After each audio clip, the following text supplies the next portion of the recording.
Alright, so welcome back. Today I just have a really short video of some kits that I got for free. These were just at the club I go to, and someone had a whole bunch of these that they said they weren't ever going to use, so I ended up with 3 of these. And 2 of them are Intermountain. First off, in here we have a Canadian Pacific in the Pac-Man scheme 40-foot boxcar. This is quite an interesting car. I didn't realize they had them in the scheme, so it'll be a fun kit to build.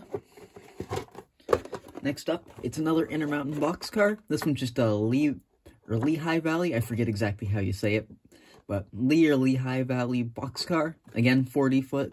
Kind of interesting, and there'll be good additions to, I think, my 70s era freight train. I'm not so sure about the exact era they'd be used in, but they'll probably be thrown in there. Maybe 60s era.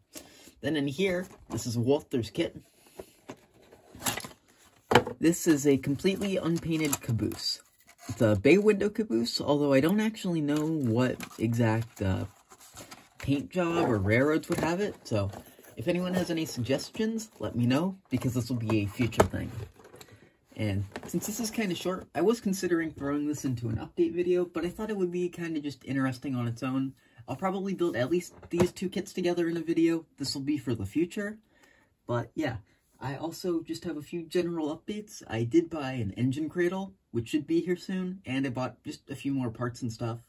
So all that should be coming soon, probably by the time this video's even out.